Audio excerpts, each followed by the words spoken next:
नमस्कार दोस्तों, स्वागत है आपका एक्सेलेंस फैमिली में। मैं हूं रवि। एनपीओ की बेसिक जानकारी, कैरेक्टरिस्टिक्स, एग्जाम्पल और अकाउंटिंग फॉर एनपीओ जानने के बाद अब हम आए हैं कैपिटल एंड रेवेन्यू नेचर पे कि जो एनपीओ में कैपिटल रिसीप्ट होती है, कैपिटल एक्सपेंडिचर होते हैं या रेवेन्यू रिसीप्ट, रेवेन्यू एक्सपेंडिचर होते हैं, तो इनका कॉन्सेप्ट क्या है, वो कॉन्सेप्ट आज हम जानेंगे। क्योंकि दोस्तों जब हम इसका रिसीप्ट पेमेंट अकाउंट बनाएंगे या इनकम एंड एक्सपेंडिचर अकाउंट बनाएंगे, बैलेंस शीट बनाएंगे, तो इसकी बहुत जरूरत लगने वाली है। इससे पहले भी कहीं ना कहीं हमने कैपिटल एक्सपेंडिचर या कैपिटल नेचर, रेवेन्यू नेचर पे बात की है पिछले वीडियोस में, तो आज इसको पूरी तरीके से हम पढ़ेंगे। तो चलिए स्टार्ट करते हैं कैपिटल एंड रेवेन्यू नेचर। दोस्तों कैपिटल नेचर, रेवेन्यू नेचर आप 11th में भी पढ़ चुके हो, है ना, कि भैया लॉन्ग टर्म जो होता है वो कैपिटल और शॉर्ट टर्म जो होता है रेवेन्यू, उसी की जानकारी लेंगे आज हम। देखिए कोई भी कैपिटल आइटम अगर होता है, कैपिटल आइटम से मतलब हुआ हमारा या तो कैपिटल इनकम या कैपिटल एक्सपेंडिचर। तो कोई भी कैपिटल आइटम अगर हुआ तो वो लॉन्ग टर्म होगा। लॉन्ग टर्म मतलब लंबे टाइम के लिए। एग्जांपल जैसे बिल्डिंग परचेज की, चाहे नॉट फॉर प्रॉफिट ऑर्गेनाइजेशन करे चाहे प्रॉफिट ऑर्गेनाइजेशन, बिल्डिंग अगर परचेज की है तो वो 2, 5, 10 साल के लिए तो कम से कम खरीदेगा ना, ऐसा हर साल तो बदलता नहीं रहेगा। तो कैपिटल नेचर का आइटम है बिल्डिंग, तो जो भी एक्सपेंडिचर या इनकम लॉन्ग टर्म के लिए हो तो वो कैपिटल नेचर का होता है। और लॉन्ग टर्म से मतलब अबाउट 1 ईयर। इसके अलावा रेवेन्यू नेचर आइटम जो होते हैं, मतलब कि रेवेन्यू इनकम या रेवेन्यू एक्सपेंसेस, वो शॉर्ट टर्म होते हैं, कम टाइम के लिए होते हैं। जैसे आपने सैलरी पे की तो सैलरी 1 महीना 2 महीना, रेंट पे किया था 1 महीना 2 महीना, है ना, इस तरह का होता है। तो ये रेवेन्यू नेचर के एक्सपेंसेस होते हैं। इसी तरह से इनकम भी कुछ रेवेन्यू जो साल भर से कम के लिए मिलती है, तो लेस देन 1 ईयर के लिए जो होगा वो रेवेन्यू नेचर आइटम होगा, और जो मोर देन 1 ईयर होगा वो कैपिटल नेचर आइटम होगा। इसके अलावा कैपिटल आइटम जो होते हैं दोस्तों वो नॉन रिकरिंग नेचर के होते हैं, मतलब कि बार बार नहीं होते। जैसे बिल्डिंग परचेस करना या कोई फर्नीचर परचेस करना, ये बार बार तो नहीं किया जाता है ऑर्गेनाइजेशन में। इसलिए कैपिटल नेचर का इनकम हो या कैपिटल नेचर का एक्सपेंडिचर हो, वो बार बार नहीं होता साल में, इसलिए उसको कहा जाता है नॉन रिकरिंग। और ऐसे एक्सपेंडिचर या इनकम जो साल में बार बार होते हैं, जैसे सैलरी पे करना, स्टेशनरी पे करना, स्टेशनरी का खर्चा बार बार होता है, रेंट या डेप्रिसिएशन लगना, ये साल भर लगता रहता है। इसलिए ये कौन से आइटम है, रिकरिंग नेचर के आइटम है। तो ऐसे आइटम या ऐसे इनकम या एक्सपेंडिचर जो साल में बार बार होते हैं वो रेवेन्यू नेचर के होते हैं, और जो साल में बार बार नहीं होते वो कैपिटल नेचर के होते हैं। आगे बढ़ते हैं दोस्तों। सबसे पहले हम रिसीप्ट और पेमेंट को अलग अलग कर लेते हैं। पहले मैं रिसीप्ट में बात करूंगा। रिसीप्ट में हम कैपिटल रिसीप्ट और रेवेन्यू रिसीप्ट की बात करेंगे, बाद में हम एक्सपेंडिचर की बात कर लेंगे, कैपिटल एक्सपेंडिचर और रेवेन्यू एक्सपेंडिचर।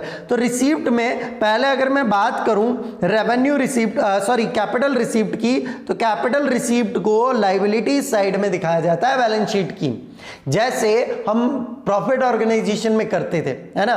कैपिटल को हम लायबिलिटी साइड में दिखाते हैं। कोई लोन लिया लंबे टाइम के लिए, उसको लायबिलिटी साइड में दिखाते हैं। वैसे ही यहां भी एनपीओ में भी जो कैपिटल रिसीप्ट होगी उसको तो लायबिलिटी साइड में दिखाया जाएगा, और जो रेवेन्यू रिसीप्ट होगी उसको shown on credit side of income and expenditure, मतलब कि जो नॉन रिकरिंग है, बार बार नहीं जो रिकरिंग है, जो साल में बार बार इनकम हो रही है, उसको कहां लिखेंगे हम, इनकम साइड में लिखेंगे। इनकम एंड एक्सपेंडिचर अकाउंट की, मतलब इनकम साइड कौन सी है हमारी, इनकम साइड है हमारी क्रेडिट साइड, तो उसको इनकम साइड में दिखाया जाएगा। इसके एग्जांपल भी मैं लेने वाला हूं कि कैपिटल रिसीप्ट कौन कौन सी है।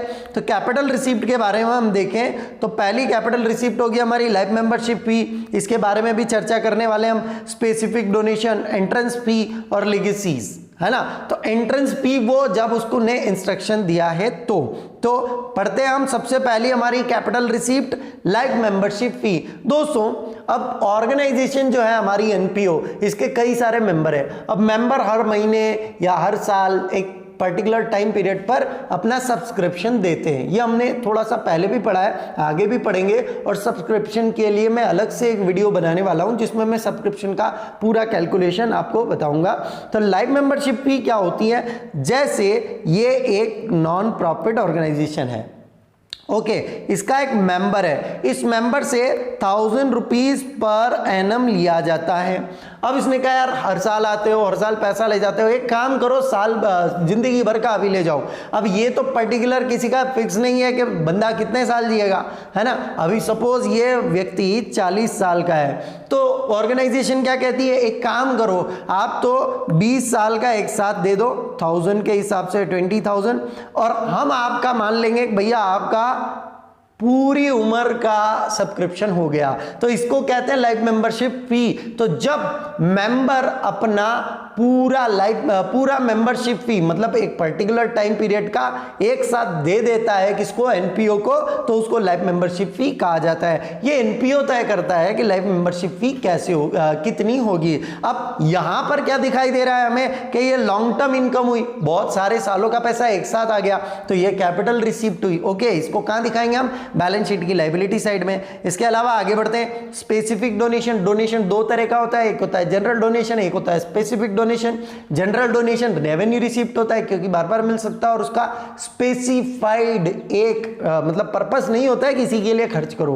पर स्पेसिफिक डोनेशन, किसी बंदे ने आपको ऑर्गेनाइजेशन को 1 लाख रुपए दिए और बोला क्या कि भैया इस 1 लाख से आप बिल्डिंग बनाना, या फिर 1 लाख से आप गार्डन बनाना, है ना, या कोई स्विमिंग पूल बनाना, कोई भी चीज बनाना। तो उसने स्पेसिफाई कर दिया कि मेरा पैसा इसमें खर्च होना चाहिए। अब हो सकता है उसको खर्च होने में साल, 2 साल, 4 साल लग जाए, तो ये डोनेशन जो कहलाएगा वो स्पेसिफिक डोनेशन कहलाएगा, है ना। और ये स्पेसिफिक पर्पस के लिए है और आगे जाकर हम खर्च करने वाले हैं, इसलिए ये कैपिटल रिसिप्ट हमारा होगा, बैलेंस शीट की लायबिलिटी साइड में दिखाया जाएगा।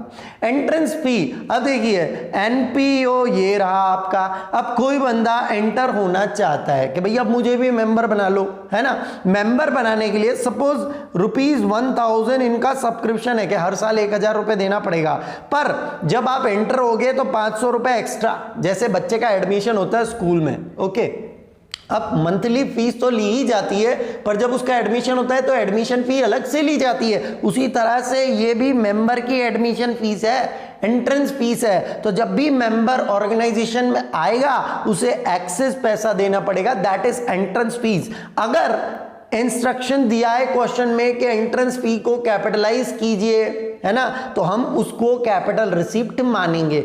नहीं बोल रहे का नहीं मानेंगे, इसलिए मैंने इसको कैपिटल रिसिप्ट में ले लिया है कि भाई इंस्ट्रक्शन अगर दिया हो तो ये कैपिटल रिसिप्ट होगी, और नहीं दिया है तो नहीं होगी। ओके, लेगेसी, लेगेसी क्या होता है? अब कोई भी मान लिया जाए ये एक व्यक्ति है, एक पर्सन है ना, अब इसकी मृत्यु होने वाली है, मतलब मरने वाला है, इसके आगे पीछे कोई नहीं है, तो ये अपनी प्रॉपर्टीज एनपीओ को दान दे जाए। ये मान लो एनपीओ का मैनेजर है, ये अपनी सारी प्रॉपर्टी इसको दे देता है, तो ये क्या कहलाएगा, लीगेसी। और ये सारी प्रॉपर्टी आगे जाकर धीरे धीरे यूज होने वाली एनपीओ में, तो ये इसके लिए क्या हो गया, कैपिटल रिसिप्ट, क्योंकि एक साथ मिल गया, है ना। रेवेन्यू रिकरिंग नेचर तो नहीं है, बार बार तो नहीं होगा ऐसा। तो ये दोस्तों हमारी कौन सी कैपिटल रिसिप्ट थी। इसके बाद हम रेवेन्यू रिसिप्ट पर बात करने वाले हैं। रेवेन्यू रिसिप्ट कौन कौन सी होगी? सबसे पहली रेवेन्यू रिसिप्ट हम जो पढ़ने वाले हैं वो है मेंबर्स सब्सक्रिप्शन, मोस्ट इंपॉर्टेंट, सबसे ज्यादा इंपॉर्टेंट, इसको हम कह सकते हैं मेन सोर्स ऑफ इनकम है हमारे एनपीओ का। उसके अलावा जनरल डोनेशन, अभी हमने स्पेसिफिक डोनेशन पढ़ा है। उसके अलावा sale of old newspaper, interest on investment, locker rent, grant in aid, ये सब हम पढ़ने वाले, आगे पढ़ते हैं। चलो, मेंबर्स सब्सक्रिप्शन, अब ये जो एनपीओ होगा इसमें जितने भी मेंबर होंगे ये सब मंथली या ईयरली अपना एक पर्टिकुलर कंट्रीब्यूशन ऑर्गेनाइजेशन को देंगे, जिसको क्या कहा जाएगा, सब्सक्रिप्शन फी कहा जाएगा। इसको हम आगे डिटेल में पढ़ने वाले, मैंने बोला इसके लिए मैं अलग से वीडियो बनाने वाला हूं। जनरल डोनेशन, अब ये भैया एनपीओ, इसको एक पर्सन ने पैसा दिया कि भैया ये लो 5,000 रुपए लो। अब इसका कोई स्पेसिफाई नहीं किया उनने कि इसमें खर्चा करो उसमें खर्चा करो, तो ये इसके लिए एनपीओ के लिए क्या होगा, रेवेन्यू रिसीव्ड होगा। और ऐसा डोनेशन मिलता रहता है एनपीओ को। सेल ऑफ ओल्ड न्यूज़पेपर, ये है भैया रद्दी, कोई असेट नहीं बेच रहे हम, है ना, ये ओल्ड न्यूज़पेपर बेच रहे हैं। तो हम भी देखते हैं, घरों में देखते हैं, ऑफिस में देखते हैं, बहुत सारी रद्दी इकट्ठी हो जाती है, तो 2-5 महीने में क्या करते हैं, उसको बेच देते हैं। तो इससे जो रिसीव्ड होगी इनकम वो रेवेन्यू इनकम होगी, क्योंकि ये रिकरिंग होती है, बार बार साल में 2 बार कर दो आप, साल में 3 बार कर दो, कोई दिक्कत नहीं है। तो ये रिकरिंग नेचर की होती है, इसलिए ये कौन सा है, रेवेन्यू रिसीव्ड है। इंटरेस्ट ऑन इन्वेस्टमेंट, अब ये एनपीओ है, इसको पहले भी पढ़ चुके हैं वैसे हम। एनपीओ के पास एक्स्ट्रा 2 लाख रुपए थे, उसने क्या किया, ये 2 लाख रुपए भैया बैंक में जमा कर दिए। अब बैंक हर महीने इंटरेस्ट देता है @10% पर एनम, 10% की रेट से हर महीने इंटरेस्ट आता है, हर महीने बोल रहा हूं, तो रिकरिंग नेचर हुआ। रिकरिंग नेचर हुआ तो इंटरेस्ट क्या हुआ इसका, रेवेन्यू रिसीव्ड हुआ। ओके, तो इंटरेस्ट ऑन इन्वेस्टमेंट एनपीओ के लिए रेवेन्यू रिसीव्ड होगा। आगे बढ़ते हैं, लोकर रेंट। अब आपने कहीं घूमने गए हो या मंदिरों में दर्शन करने गए हो, कोई धार्मिक स्थल पे, तो आपने देखा होगा कि जूता चप्पल स्टैंड होता है या अपना मोबाइल का लॉकर होता है, उसमें 100-150 रुपए या 20-30 रुपए, है ना, जो भी होगा वो रेंट लेते हैं। और ऐसी ऑर्गेनाइजेशन जो होती हैं, जैसे कि कोई मंदिर हो गया या स्पोर्ट्स क्लब हो गया, तो वहाँ मैच देखने के लिए भी लोग आते हैं, तो अपना कीमती सामान रखने के लिए वो लॉकर का प्रयोग करते हैं। तो एनपीओ उनको ये सुविधा देता है, कौन, नॉन प्रॉफिट ऑर्गेनाइजेशन, उसके बदले में वो रेंट लेता है। तो ऐसा रेंट तो बार बार मिलता है, तो ये क्या हो गई, इसकी रेवेन्यू रिसीव्ड हो गई।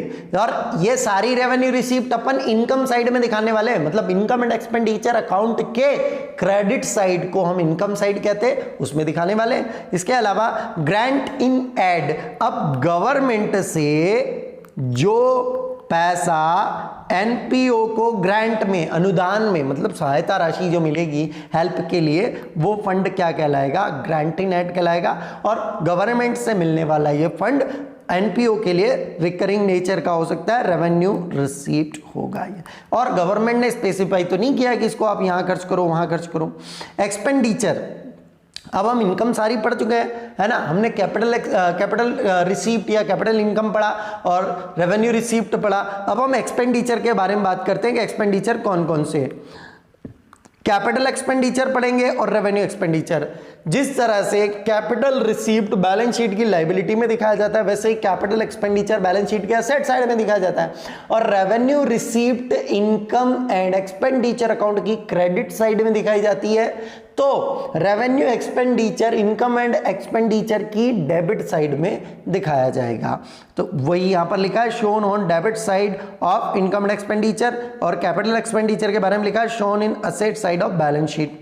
आगे बढ़ते हैं दोस्तों, अब पहले हम कैपिटल एक्सपेंडिचर को जानेंगे, फिर रेवेन्यू एक्सपेंडिचर को जानेंगे। कैपिटल एक्सपेंडिचर में क्या क्या है, खासकर 2 ही चीजें हैं, परचेज ऑफ फिक्स्ड एसेट और इन्वेस्टमेंट इन सिक्योरिटीज।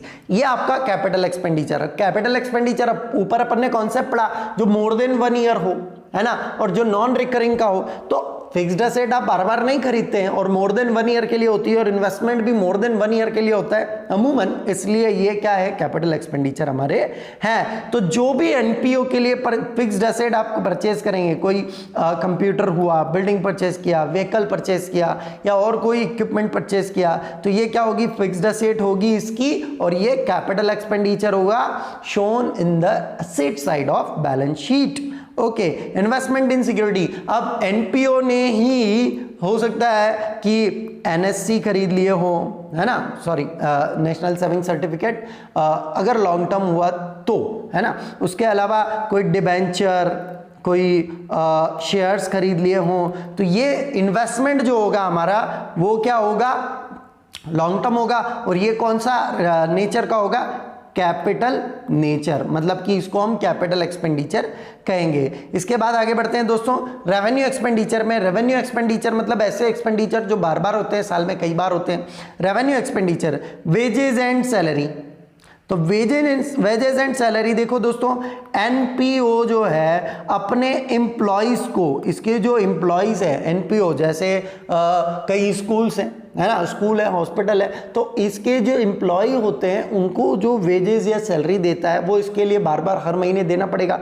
तो ये क्या हो गया इसके लिए, रेवेन्यू एक्सपेंसेस हो गया, रेवेन्यू एक्सपेंडिचर हो गया, है ना। तो इसको कहां दिखा जाएगा, ये एक्सपेंडिचर की तरह है। तो हम जो P&L की तरह इनकम एंड एक्सपेंडिचर अकाउंट बनाने वाले हैं, उसमें डेबिट साइड देखो, P&L में अपन सैलरी 2 में लिखते हैं ना, वैसे ही इनकम एंड एक्सपेंडिचर अकाउंट जो होगा वो P&L की तरह है, तो इसके 2 साइड में सैलरी या वेजेस को दिखाया जाएगा।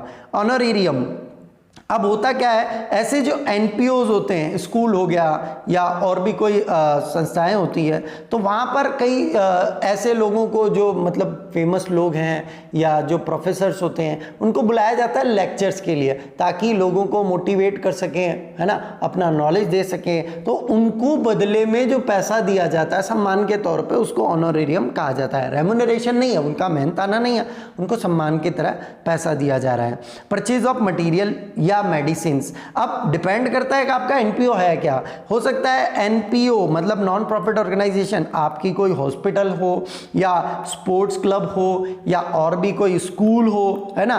तो अगर हॉस्पिटल हुआ तो आपको मेडिसिन खरीदनी पड़ सकती है। उसके अलावा अगर स्पोर्ट्स क्लब हुआ तो आपको स्पोर्ट्स मटेरियल खरीदना पड़ेगा, स्कूल हुआ तो स्टेशनरी खरीदना पड़ेगा। तो ये सारा मटेरियल आपको खरीदना पड़ता है बार बार, इसलिए ये भी क्या है आपके लिए, रेवेन्यू एक्सपेंसेस कहलाता है। इसका भी कैलकुलेशन होगा दोस्तों, है ना, कैलकुलेशन ऑफ क्लोजिंग स्टॉक कह सकते हो उसको, या मटेरियल कंज्यूम कहेंगे।